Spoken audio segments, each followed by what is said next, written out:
Hey girls, hey, this is Mika Davis. I am the founder and I am the CEO of Sisterhood University.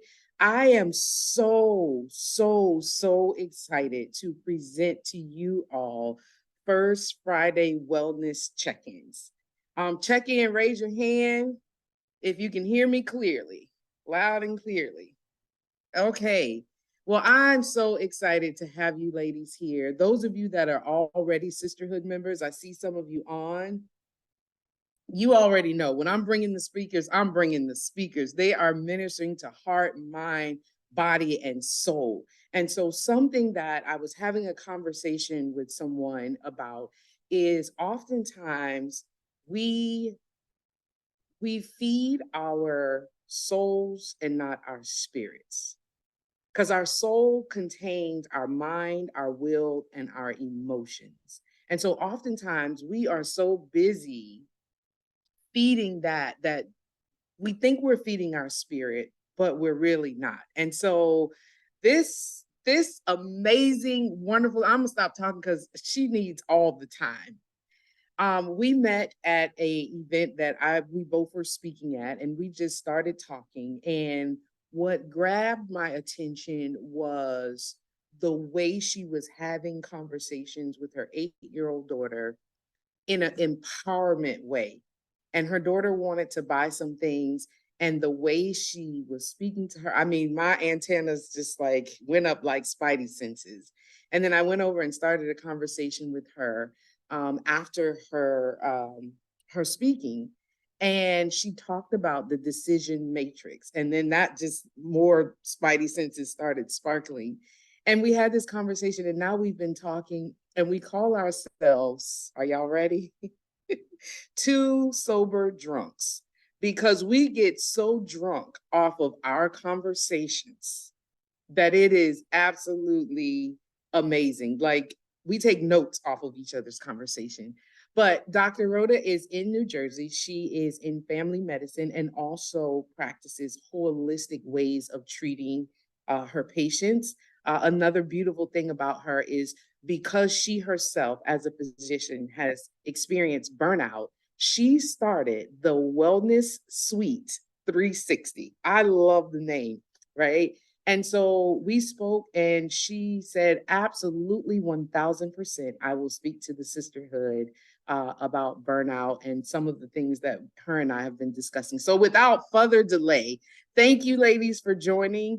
I am introducing to some and presenting to the rest of you Dr. Rhoda Donat Flowers. Over to you, Dr. Rhoda. Good morning, everybody. Good morning. We get drunk off of our conversations, and we get drunk off of the knowledge that we acquire.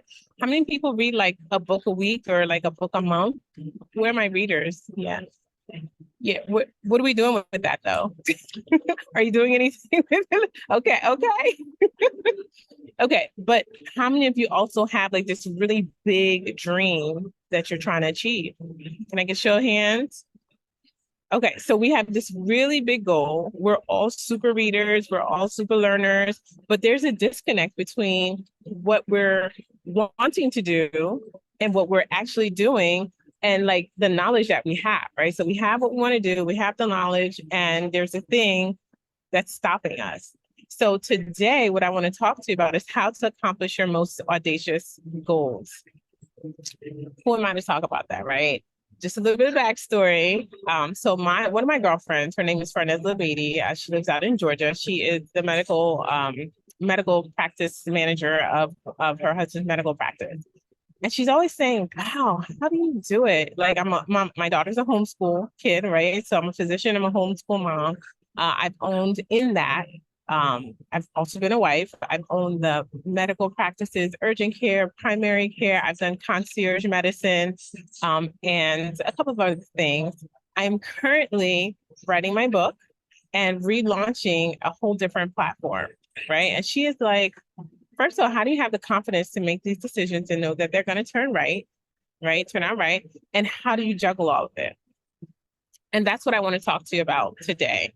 I have been working since our conversation, Mika, and my conversation with my girlfriend and anyone else who asks me, on this matrix, something that I can easily share with people to say, this is a way that you can make your dreams come true, right? To cross that big audacious thing off of your list. For me, writing a book was one of my big audacious things, and by the end of September, I'll be able to cross that off, and it'll be ready for your gift baskets and your stocking stuffers for Christmas, which is so exciting to me. I never thought that would be me, but this is really how I did it. So her question to me really was, how do you have the confidence to fill in the blank? And so we're all readers, so we're all wordies here, right? So I like to break down words. So the word confidence is from the Latin word, right? Con meaning with, and fide meaning trust, right? So confidence means that I fully trust, I'm fully assured in, or I rely on. And the confidence that you really need to do these big, hairy, audacious goals is the confidence in yourself. But over the course of time, something happens, right? We set out to, lose that last 5 pounds. We go to the gym. It's feeling really good on day 1, day 2. By the time the soreness kicks in around day 3, you're like, oh, it's time for rest day. Day 4, you skip the gym. Day 5, you're not there. And somehow you've fallen off of the 5-pound weight loss and you've gained another 10, right? Or you say, yeah, can you relate? Who's relating? Or you're saying, you know what, I'm going to finish a book a week. And you start that book and you get a good chapter in and it's really going well. And you put it down and you're like, I'll get back to it tomorrow. Tomorrow turns into a week or so. And it doesn't happen. And so what happens is we have lost confidence in ourselves because we have let ourselves down over and over and over again. And so we don't trust ourselves. And so when we go for the big, hairy, audacious goal, our brain is like, no, ma'am, because you couldn't even do this simple thing. And so what we need to do is we need to reestablish confidence that we have in ourselves, in our processes, in our systems, so that we can trust the outcomes that we're going to get. Okay. So as a physician, as a doctor, I love to diagnose things, right? I love to diagnose problems and provide a solution of some sort, a treatment, if you will. So the root of not having confidence is really not trusting yourself because you've broken your word to yourself so many times. And so we really have to get back to that.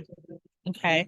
So we have to now figure out something that we can get obsessed with, right? Something that is so big that it pushes us to think from the perspective of our future self, not the self that has broken our trust before, right? But it's a self that we have now entered into covenant with, and that we can say, you know what? I'm going to make sure that I come through for you.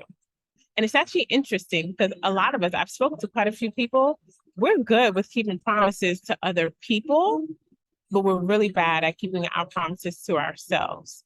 So one of the things that I work through is really creating a version of yourself that you keep covenant with, right? And covenant is a trust that is built, or a contract with yourself that is built from a place of love for yourself, right? So whereas covenant in the US or our contracts in the US are really built on the foundation of distrust, right? I really want to hold you accountable in case you mess up. Covenants from like a biblical term, or like societies of honor. If you think of like a samurai, right? They have this code of honor, right? So it's a covenant. So I'm going to pull through for you regardless. And if I don't, that's my life, right? That's suicide. So aside is to die, sue is the self, right? So just as though they want to make sure that they hold up their end of the bargain, or they'll die. You have to create a version of yourself that you're really, really willing to go to bat for, that you're going to pull through for regardless of what happens, right? And that's the word decide, right? It's the same root word. So I'm going to decide. That means to cut off anything that is not pertaining to that big, hairy, audacious goal that I'm setting for myself. Now, of course, we're multifaceted, so we have to be mindful of how we do that. So we're going to talk through some of that. But when I think of people like Oprah Winfrey, Tyler Perry, Kobe Bryant, Jesse Owens, Gwendolyn Brooks, Jeff Bezos, Elon Musk, These people have revolutionized and changed our world, but they had to make a decision, right? They have to decide. And when I study these people, one of the things that I've come to learn is how they make decisions, right? They are presented with millions of opportunities at any given time, but they really have to choose that 20% that moves the needle in whatever it is that they're doing, right? So we're the same, maybe on a different scale. We have to learn how to choose that 20% that's going to move the needle for us, right? That's going to have the greatest impact in our lives. Why is that so difficult? It's really difficult to make those choices because there's something within us, once we've gotten into the pattern of breaking our own trust, that erects like this protective mechanism, if you will, right? You start to think, you know what, I'm not going to put forth the effort because it might fail. Or the last time I did it, it didn't work out. Or we have to work through some trauma that we had, right? The last time I did something, it was successful, but I got a lot of, hate, right? Or I'm getting a lot of negative comments in my DMs or in my comment section.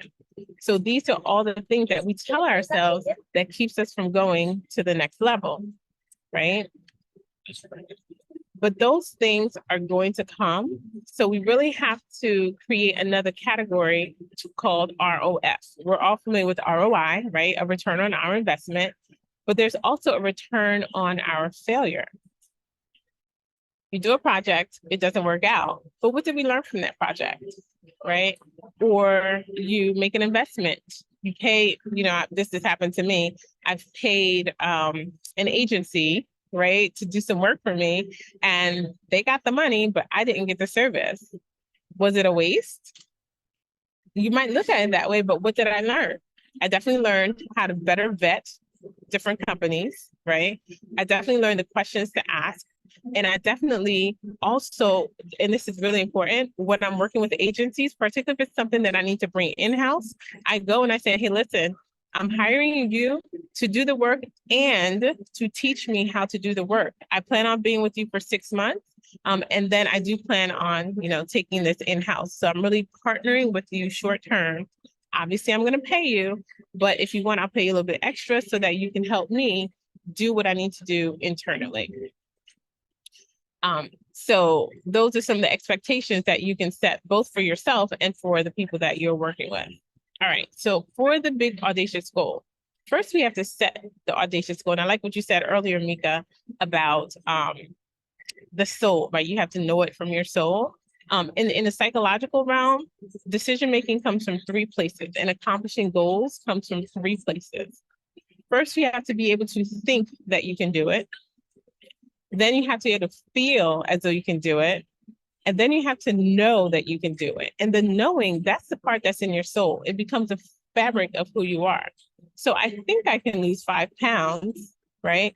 Needs to be, I feel like I can lose 5 pounds. I make a plan and I know I can lose 5 pounds. I get to the gym, right? And thinking future self, it becomes, I get up in the morning. What would the person who has already lost that 5 pounds do? They get to a gym, right? When you get to a gym, you'll see it's a lot of fit people in the gym. I remember when I first started going, I'm like, why are they here? They don't need to be here. They look very fine. I see 6 packs here. I see, biceps there. Why are you all there? Because that is the type of person that goes to the gym. So that becomes the type of person that I am. That is who I am. Yes, I know I have a 5 or so plus or minus pounds to lose, but in my mind, that is me. I already have the 6-pack. Well, if I already have the 6-pack, I'm already in the gym. So there is no, I feel like going or I don't feel like going. That part is not a feeling. I'm committed. I have decided to go. I have cut away the person who doesn't go, and I hold on and drive with the person who is going to the gym. Does that make sense? Y'all tracking what I'm saying? Okay. So you got to be that person and get obsessed with that person, right? I'm obsessed with, okay, I'm losing 5 pounds. So my clothes are ready the night before. My gym bag is by the door. All of my supplements are there. My shower clothes are right there. And I get up. I don't have to decide or choose. Am I going to go today? Am I not going to go today? I've already decided I am that person. So my bag is ready. I'm there. And, I'm going to meet Susie at 5, at the front desk. We're going to say hi. We're going to have our little routine and we're going to do it. The same with your audacious goal. Okay. So that's a shift in perspective that we have to make and a commitment that we have to make to ourselves. We're going to find some obstacles. We're definitely going to have some obstacles in the way. How do we handle the obstacles or the objections? It's raining today. I don't feel like getting up. Right, but I've already decided. And I am the person who keeps commitments definitely to other people and to myself, but making myself a future person, I can't let her down. I cannot let my future six-pack carrying self, Angela Bassett arm self, I can't let her down. Absolutely not. So I'm going to the gym. Okay. And I reverse engineer that. That's what reverse engineering is. And we talk about that. All right. The other thing that I really want to talk about is the fear of hard work. Right. Fear of hard work. Let's say you have, 25 pounds to lose. That's me, right? It seems daunting. So I am the person who's going to go to the gym, right? Because in my mind, I've already set that, but I need some help. I need someone who's been there, done that. So I need a coach. I need a mentor. I need someone to tell me when it's push day, when it's pull day, when am I working abs, when am I doing triceps, biceps, what kind of nutrition I need. I need to make sure that I have a team. And one of the things that I love about the Sisterhood University is that we have a tribe, right? We have a team. We have people that we can go to say, hey, listen, I got the nutrition down, but I need help with the workout. I heard your personal trainer. Can you help me? Can you build something out for me? Can you hold me accountable, right? Accountability is huge when it comes to reaching those goals. And that person has to be someone who is equally committed to not just keeping their word to themselves, but making sure that you keep your word to yourself as well. So having an accountability partner is huge. Making sure that we have mentors is huge, and making sure that the people around us are diverse enough so that if we're lacking in this area, they can support us, but they may not be able to support us in another area. So the nutritionist may not be able to do the exercise, right? And and your exercise trainer, your trainer may not be able to do your stretching after, right? Because you're going to get sore, right? And you have to plan for that. You have to plan for the rest period, right? So do I have someone who is able to help me at every stage of this journey? The reason why that's important is when you're setting goals that are audacious, they really should be something that seems nearly impossible to you, right? I really thought it was impossible to write a book, period, although it's been written before, and do it in mind you, 90 days, right? That's the timeline I gave myself. I thought that was impossible. And it would be unless, right? So we have to know what questions to ask in order to meet those goals or in order to become our future self. It's impossible to write a book in 90 days unless I get an outline, unless I get a coach, unless I carve out the time, unless I make certain sacrifices. Y'all, I sacrificed my summer and my poor child summer. I did, right? Because I was committed. So I cannot accomplish this unless, and then what list those things out, right? And a lot of times they are how answers, but they're also who answers. I cannot accomplish this goal unless I have someone who's already recognized as an author endorse my book, right? I cannot accomplish this unless I find someone who can do my graphic design. I cannot accomplish this unless I find someone who can help me with self-publishing, right? I can't do it all by myself. I tried. I really did. I tried. And that's the other thing with setting audacious goals is learning how to let go. Let go in several ways. First way I'll talk about is to delegate. You can't do it all by yourself, sis. I know we're super women. We're the wives, we're the mothers, we're the doctors and nurses, we're the caretakers, we run to the grocery store, we're the drivers, we're the cooks, we're the laundrette. What else are we? We have to delegate some of those things so that we can focus on what God has called us to do, right? Focus on that big, audacious goal. So that's the first thing we have to let go. We also have to let go of other people's opinions. Everyone thought I was nuts. You're writing a book in 90 days? First of all, you're writing a book, aren't you? Fill in the blank, doing the doctor thing, doing the homeschool mom thing. You know, they're putting you in a box. Well, I would like to jump into this box if that's okay with you, right? And so what we have to let go of is the opinions of other people, right? And we also have to let go of whatever we feel is our obstacle, right? Because it's really not. It's really not. It's only an obstacle until or unless, right? What needs to happen for us to go around this obstacle, to go under the obstacle, to go over the obstacle? I remember I was having a conversation. So I'm part of a mastermind. And I was having a conversation, and I was telling someone I am really having a hard time with putting together my website. Yes, y'all. I tried to do my own website. I did. There was a book that said you could do it, a website for dummies or something. And so I gave a shout out. I said, hey, I'd like to shout out so and so because he really seems to know what he's doing. He's like, hey, I heard you mention my name. Please reach out to me because I can give you some pointers. I'm like, oh, that's cool. Yes, because I need some pointers. Long story short, I reach out to him and he's like, stop trying to do it yourself. That's madness. This is what I use. And that is how I accelerated. That's what we want to do. We want to accelerate. That's how I accelerated the launch of my website. I use this resource and that person, and they're, really affordable. So go. What took me 4 weeks to do took them literally 4 hours. 4 hours. So I was able to compress time from 4 weeks to 4 hours by giving it to an expert.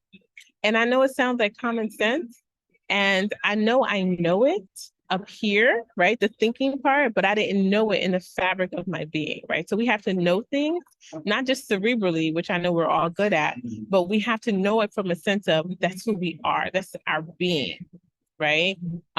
It's kind of like a reflex. Oh, I have to do this. Okay, who do I know? And I love Mika for this.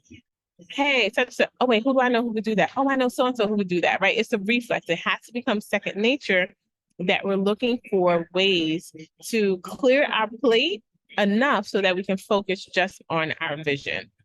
Does that make sense? Excellent. I'm glad it's making sense. Glad it's tracking. All right. The other thing that we have to do is I spy, just like we're I spying those things that can move us in a good direction, in the direction of our goal. We really have to I spy. I don't know if you guys can remember playing I Spy with your kids, right? I spy with my little eye, something that's going to be a distraction to me.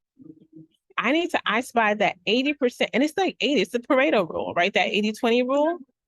It's that 80% of stuff that looks good, may feel good, but is just definitely a distraction to what we want to do and what we need to do. One of the first things that we do in our program is a digital detox. Digital detox. I know we're all promoting on social media. We all use social media for our businesses, for our leisure. But like 10 minutes, 15 minutes is okay. An hour, 2 hours, 3 hours. We could be doing a lot with those 2 or 3 hours. And we're not really even conscious of how much we're really on there. Like I remember one day I had, the Apple phone, and tells you how long you're on there. I'm like, oof, 3 hours? That's an eighth of my day. That's a long time. That doesn't count like the Netflix that I was watching that wasn't on my phone, or the radio that I was listening to on my way to work. It doesn't count a lot of those things. And when you're working on something that's major, you need every second that you can get, right? So we definitely talk about eliminating distractions. So digital detox is one. People are another. During this project, I have had to put my phone on airplane mode a lot or do not disturb mode a lot. And I know Mika's nodding because I remember when I first when I first started the project, ladies, let me tell you how obsessed and dedicated and committed I was. I said to myself, I'm going to carve out, 12 hours a day and I'm going to get this done in 30 days. It's a 90-day program. I'm part of a 90-day mastermind. But I was like, I'm going to do it in 30 days. That was insanity. However, what I did do at the top of the 30 days, I said to everybody who we have our people that we rotate through who call. I said, I don't want anybody to get worried about me. So I'm just going to call and say, hey, listen, I know we usually talk at whatever, 7 in the morning, 7 at night, 12 noon, but I won't be reaching out for the next, 4 weeks or so. 4 weeks has turned into 12, but I wanted them to know that I was focused on this thing. And if you were really my person, part of my tribe, you would understand and lend support in that way. I quickly learned who my people were, right? Because I had some people who were like, wait, you done? Oh, you're not done? Oh, it's day 31. You still not done? Well, sis, I'm not done. It's taking a little bit longer than I thought, but I'm making really great progress. And I'm doing this. And I don't know, it's kind of like I got the side eye over the phone. I was like, okay, note to self, I know which category to put you in. But making sure that we have the right people around us is so key. So key. So I want to go back to the goal that we set. It really has to be something that seems out of reach, right?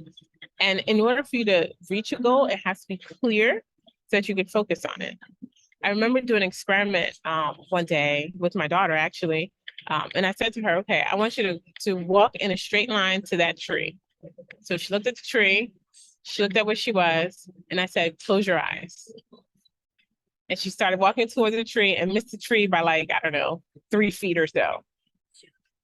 Oh, you're close. Good job. I said, okay, now try this exercise. I want you to walk to the tree looking straight at the tree. So now she starts walking to the tree. She puts one foot in front of the other, one foot in front of the other, and she gets right to the tree. I said, what was the difference? Well, she says, I was looking at the tree. I said, right. You are focused on your target. See, whether or not we're shooting a bow and arrow, reaching for goals, walking towards trees, it's easier to get there if you're looking at your target. Do you have to stay fixed on it? No, but you definitely have to, look at it periodically. It's like they talk about when a ship is sailing, if the compass is off by like 1 degree, by the time you get to this, to your destination, you are totally off. You could be off by miles, right?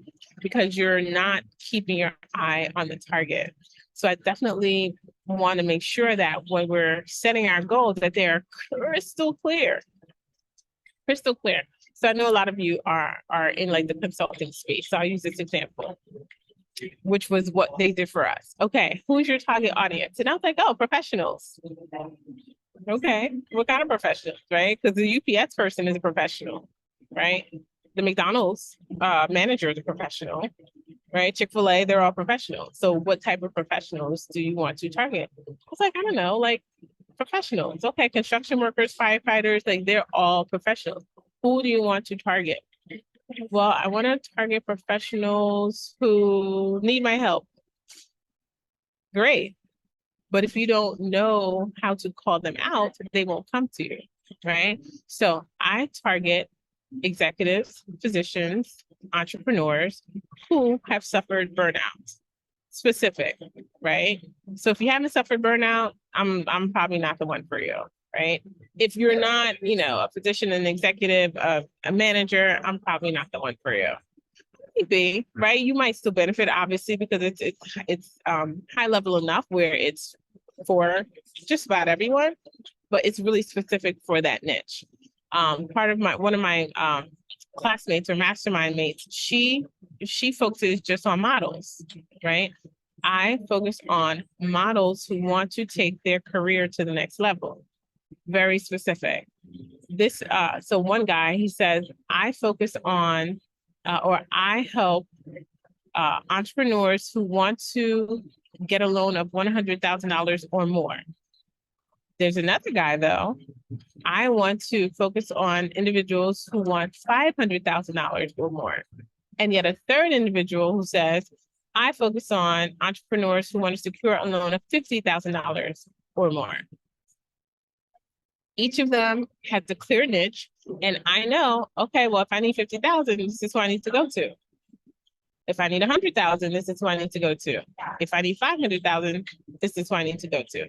So having a really clear goal does several things. One, it helps you to reach it.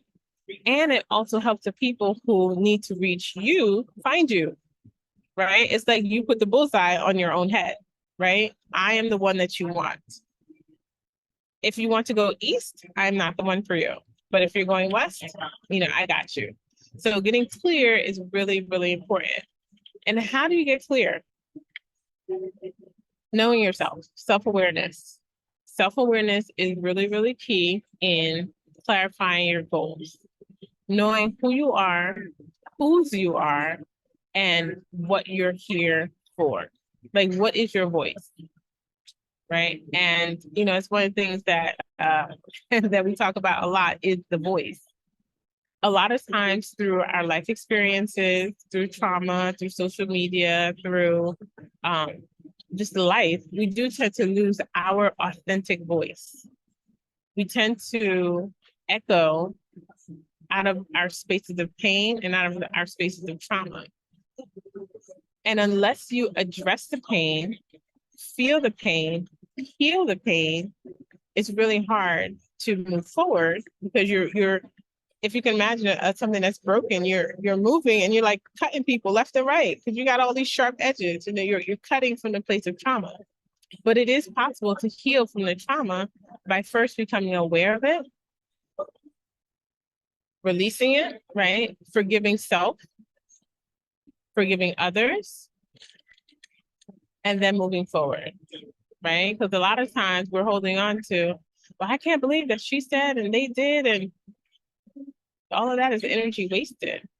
We have like 3 or 4 reserves of energy that we need to tap into in order to reach our goals, in order to really fulfill our mission and take care of ourselves, because wellness is the driving force for all of it, right?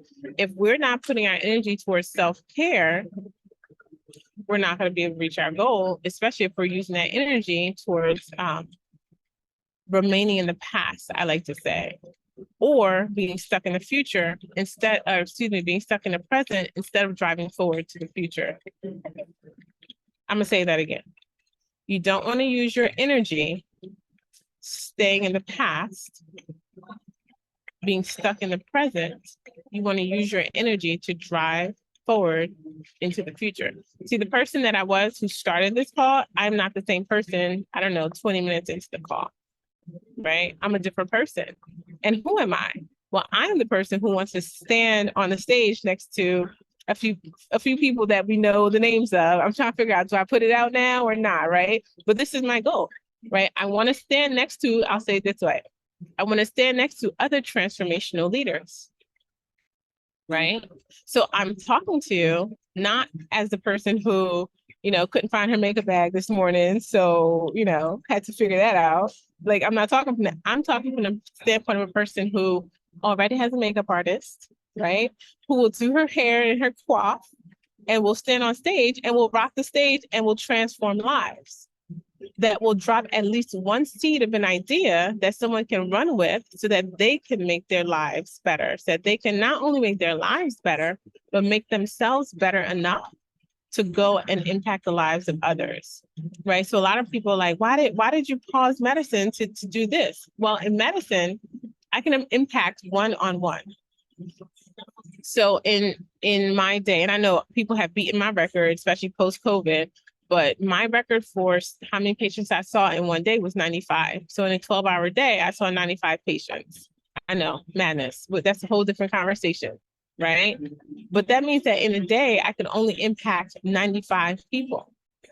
Well, imagine now, each of those 95 people are in my collective, right?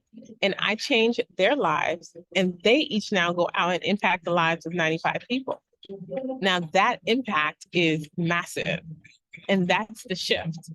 That's why I'm choosing to temporarily step away from medicine, right? To give another kind of medicine, right? The medicine of wellness to drive success for leaders, for healers, right? Because leaders need leaders too, and healers need healers too, right? So for every healer and every leader who's on this call, my message to you, if you're suffering from burnout is not the end. It is the beginning of a creative chaos that you can tap into, a creative disruption that you can embrace to become what it is that you're purposed to become. And although it's kind of weird, right? We go through all these traumatic things, we go through all these experiences that don't feel good in the moment. If you really look back and connect the dots, they really will lead you to an amazing place if you allow them to, and if you use that fire to forge you, right? To make you into like a weapon, if you will, right? To make you into a tool that can help to save others and to heal others and to lead others. So believe that you can, right? Think from a future place, feel from that future place, and know in the fiber of your being that you are already there.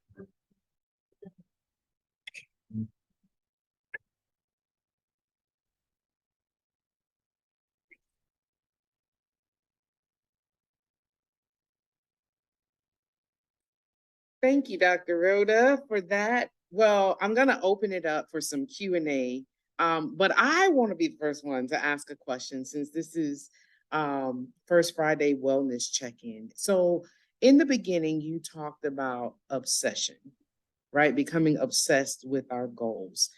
And so my question is, oftentimes, like, why is it that we are so easily obsessed? And when we think about that word obsessed, right, let's think about what is that movie? Fatal Attraction, right? We all can agree she was obsessed, right? Oh, she's crazy. Like that was mind blowing. For you younger people that's on, just Google it. Just Google it. Fatal Attraction, right? But why are we so easily obsessed with our downfalls, our disappointments, our hurts, our what we may think is inadequacies, which is basically room for growth?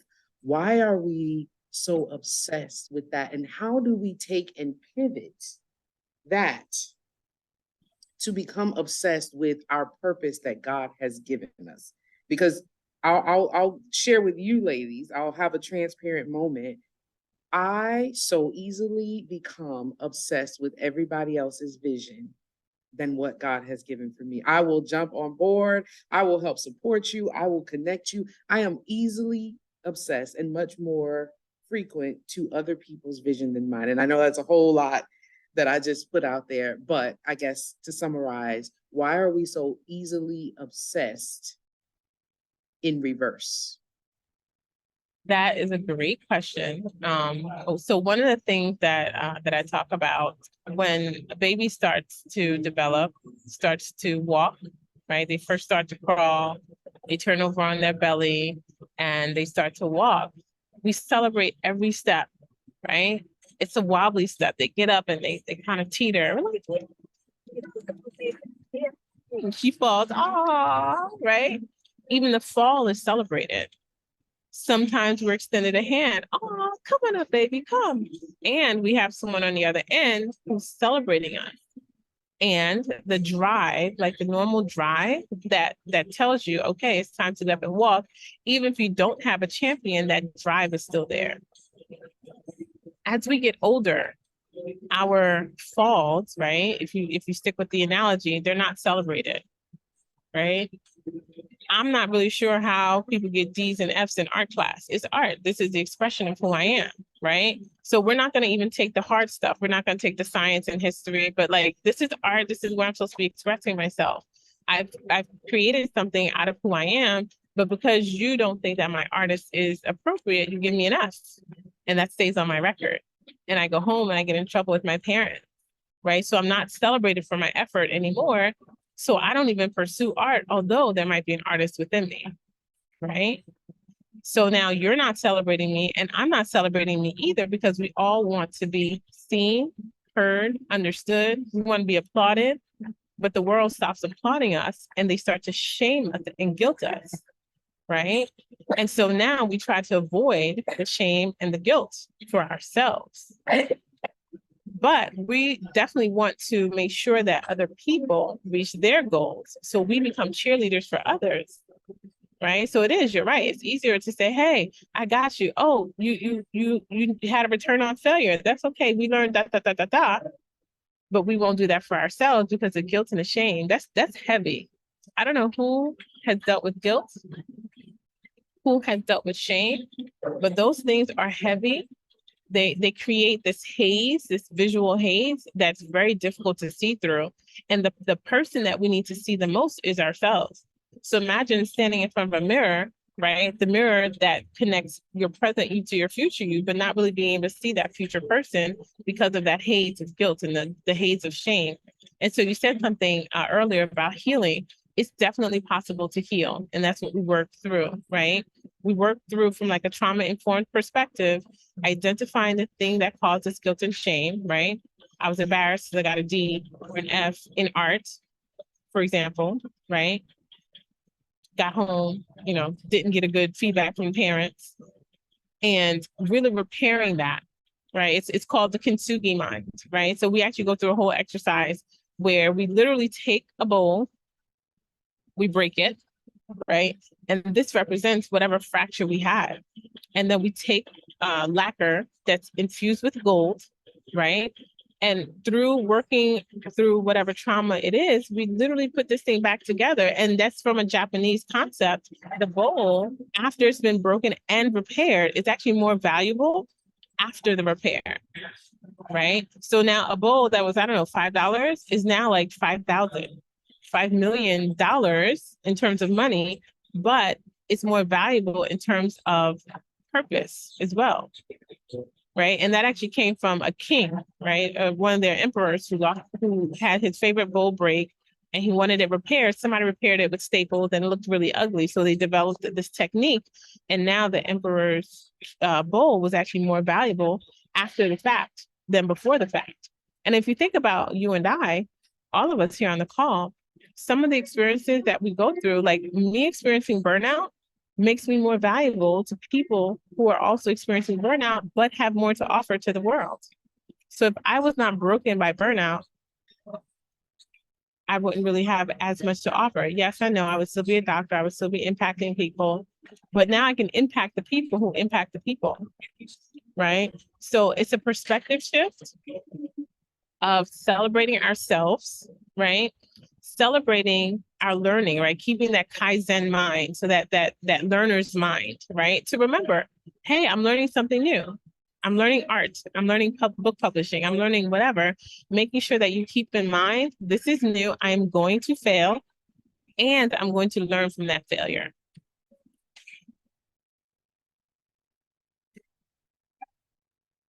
Thank you for that.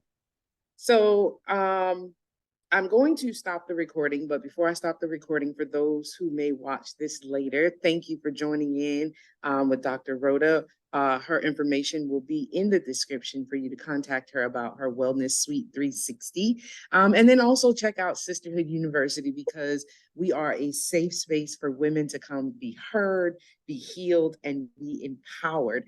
And I would love for you to join the tribe, because it is that safe space for women to come together for connections and collaborations. And so we're going to say goodbye to the rest of you who've been watching this, and we're going to have our vulnerable safe space.